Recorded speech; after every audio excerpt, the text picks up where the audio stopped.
Hello aspirants. In this short video, we will look at OPEC production cut. Okay, ये regularly news में रहता है, हर 2-4 महीने में इस तरह की चीजें चलती रहती है। सो हम बार बार न्यूज एनालिसिस के साथ इसको डिस्कस नहीं करना चाहते, इसलिए इसको एक ही बार में कर लेते हैं। आखिर ये क्यों करता है ओपेक, ओपेक के मेंबर्स के बारे में जान लेते हैं, वो आपकी प्रीलिम्स के लिए थोड़ा सा इंपॉर्टेंट हो जाता है।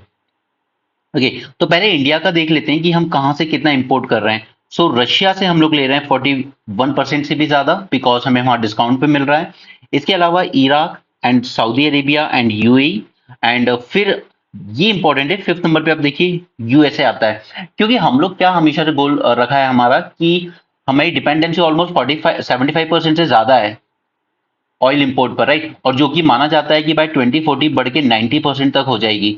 अब हो सकता है कि हम लोग अपना डोमेस्टिक प्रोडक्शन इंक्रीज कर लें या हमें कोई न्यू ऑयल फील्ड्स में मिल जाए, तो ये तो घटना चाहिए। फिर बढ़ने के चांसेस क्यों हैं? बढ़ने के चांसेस इसलिए क्योंकि एट द सेम टाइम हम लोग हैवी इंडस्ट्रियलाइजेशन की बात कर रहे हैं, ऑटोमेशन की बात कर रहे हैं, आर्टिफिशियल इंटेलिजेंस जैसी टेक्नोलॉजीज को यूज करने की बात कर रहे हैं। तो ऑब्वियसली ये कि हमारी जो एनर्जी कंजम्पशन होगा वो भी उतना ही ज्यादा बढ़ेगा।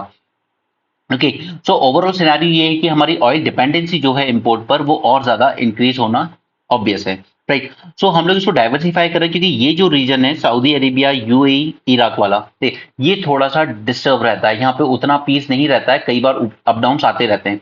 सो हमने एक तो रशिया को नया सोर्स बन के उभरा और दूसरा यूनाइटेड स्टेट्स, राइट। ये दोनों ही नॉन ओपेक में आते हैं। तो चलिए अभी हम पहले ओपेक की बात कर लेते हैं, कब बना था। So it was found in 1960 in sorry in Baghdad conference, ये बगदाद कॉन्फ्रेंस 1960। और इसे बनाने के लिए 5 फाउंडिंग मेंबर्स थे, Iran, Iraq, Kuwait, Saudi Arabia and Venezuela. अब देखिए फाउंडिंग मेंबर याद रखना उतना मुश्किल नहीं है। ईरान इराक दोनों बॉर्डर शेयर करते हैं, Saudi Arabia another heavy weight, और कुवैत छोटा सा है, इराक ने इन्विजन किया था यहाँ पर, उस पर जो फिल्म भी आई थी एयरलिफ्ट अक्षय कुमार की, ठीक है, सद्दाम हुसैन ने कुवैत को इन्वेट किया था। इसके अलावा वेनेजुएला ये साउथ अमेरिका से आता है, ठीक है, साउथ अमेरिकन कॉन्टिनेंट। तो पांचों फाउंडिंग मेंबर्स याद रखना उतना ज्यादा मुश्किल नहीं है। हालांकि इसका हेडक्वार्टर है वियना ऑस्ट्रिया में। गोल यही था that we need to coordinate and unify the petroleum policies, why, ताकि एक प्राइस फिक्स किया जा सके, एक स्टेबल प्राइस रखे जा सके।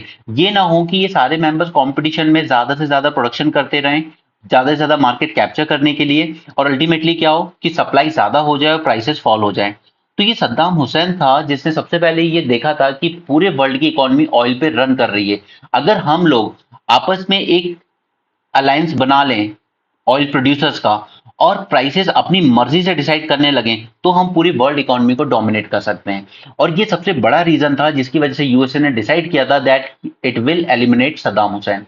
ओके, सो यहाँ पर गोल था एक यूनिफाइड पॉलिसीज फॉलो करना to ensure fair and stable prices for the producer and provide an efficient and regular supply of petroleum to the consumers and deliver a fair return on investment for those involve in the industry. अभी investment पे return तभी आएंगे जब एक stable price रहेंगे। अगर competition में सभी ने प्राइसेस गिराना शुरू कर दिए या ऑयल सप्लाई ज्यादा बढ़ गई और प्राइसेस हद से ज्यादा गिर गए, तो फिर जितना इन्वेस्ट किया है वो भी नहीं होगा, ठीक है। फिर उसमें क्या होगा कि ये सस्टेनेबल नहीं रह जाएगा, तो अल्टीमेटली जो कंज्यूमर है उसको भी कांस्टेंट सप्लाई नहीं मिल पाएगी। तो ये सारे इसके ऑब्जेक्टिव्स थे। मेंबर्स की बात करते हैं तो as of now there are 12 members. ये मैं भी आपको मैप के थ्रू दिखाता हूँ। कतर की मेंबरशिप टर्मिनेट कर दी गई इन 2019 एंड अंगोला ने विड्रॉ कर लिया इन 2024। OPEC nation produce around 30% of world crude oil and Saudi Arabia is the biggest single oil supplier in this group, ठीक है, ये सबसे ज्यादा प्रोड्यूस करता है। इसके अलावा नॉन ओपेक में रशिया बहुत ज्यादा प्रोड्यूस करता है। एंड दिस ओपेक, ये जो मेंबर कंट्रीज हैं, they represent approximately 49% of global crude oil exports, ठीक है। 30% प्रोडक्शन कर रहे हैं टोटल और 49% एक्सपोर्ट करते हैं एंड 80% प्रूवन रिजर्व्स हैं इनके पास, राइट। तो ऑयल रिजर्व्स 80% इनके पास हैं, एक्सपोर्ट में 49% इनका शेयर है और प्रोडक्शन में 30% इनका शेयर है। नहीं, क्योंकि यूएसए भी बहुत ज्यादा प्रोड्यूस तो करता है लेकिन उसकी खुद की कंजम्पशन नीड भी बहुत ज्यादा है। ओके, तो ये फर्क है दोनों में, प्रोडक्शन अलग चीज होती है और यहाँ पे export is different thing. USA भी बहुत ज्यादा प्रोड्यूस करता है बट उसका खुद का कंजम्पशन भी उतना ही ज्यादा हाई है।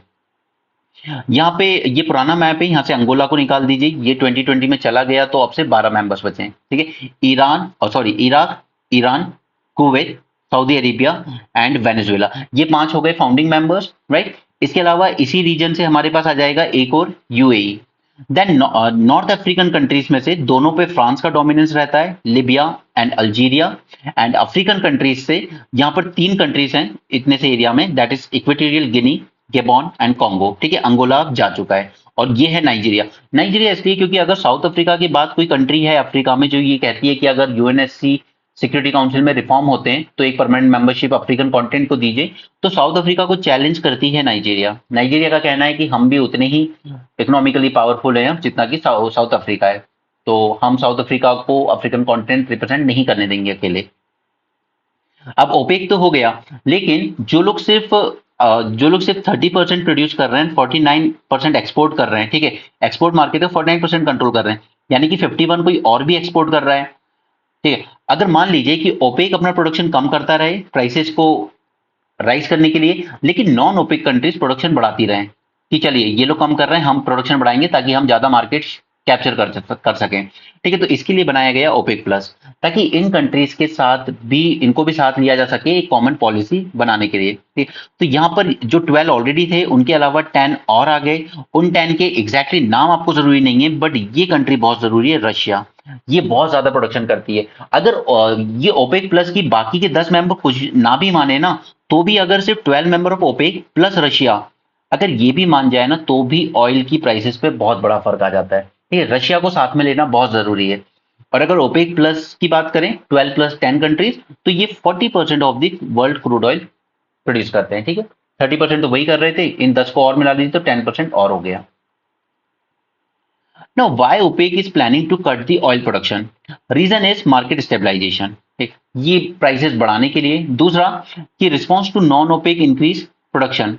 अब कई बार क्या होता है कि नॉन ओपेक कंट्रीज जो हैं अगर वो प्रोडक्शन कर रही हैं तो फिर इनको थोड़ा सा कट करना पड़ेगा, अदरवाइज फिर ओवर सप्लाई हो जाएगी मार्केट में, प्राइसेस गिर जाएंगे।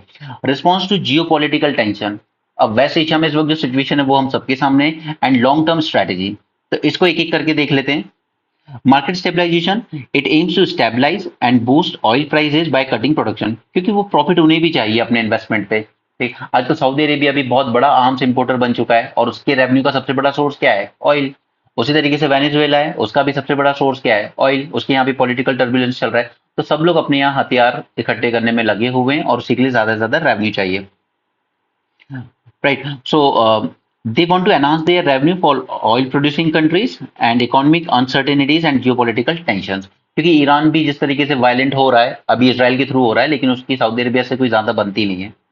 Response to non OPEC supply increase, IEA forecast a significant increase in non-OPEC crude supply, particularly from US, Canada, Brazil, Guyana।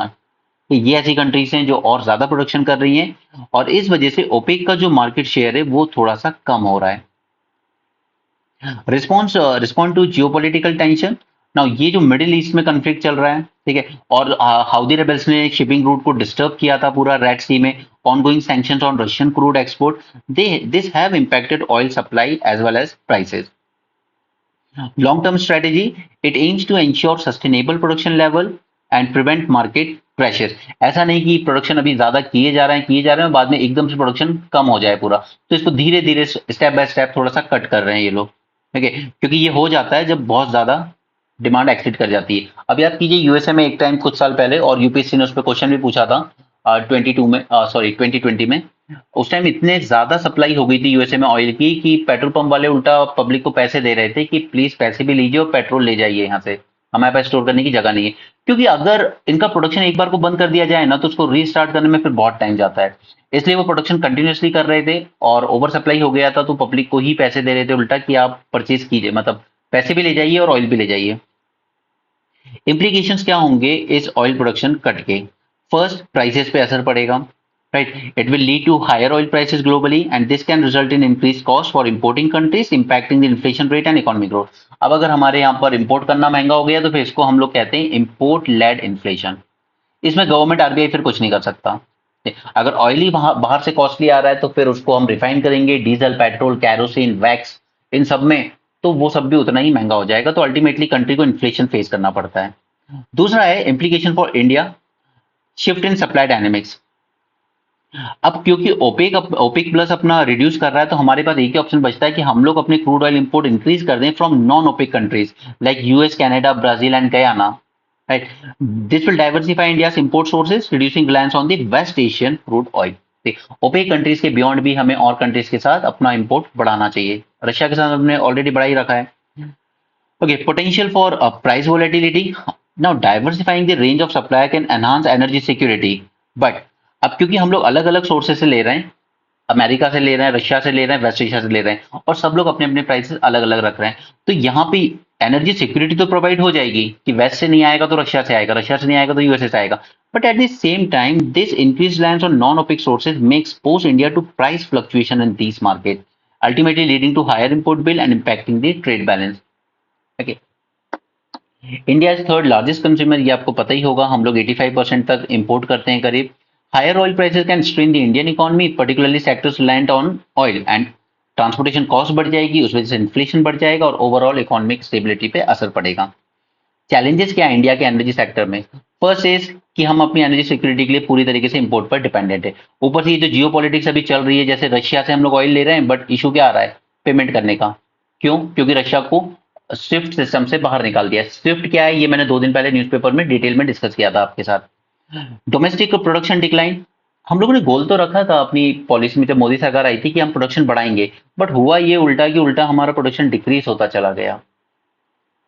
Infrastructure bottlenecks हैं और राइजिंग इंपोर्ट बिल, वो तो बढ़ता जा रहा है। खैर ठीक, फर्दर स्टेप्स में हम लोग क्या कर सकते हैं? So we need to strengthen the bilateral relations, जैसे हमने रशिया के साथ, ठीक है, उसी तरीके से हमें यूएसए को भी उसको भी समझाना जरूरी है कि देखिए आपके इजराइल के साथ जो भी इशू है, बट हमारा ऑयल डिपेंडेंसी बहुत ज्यादा है, हमारे पास खुद के कोई रिजर्व्स नहीं है, एटलीस्ट ऑयल के कंटेक्स में तो आप हमें ईरान के साथ डील करने दीजिए।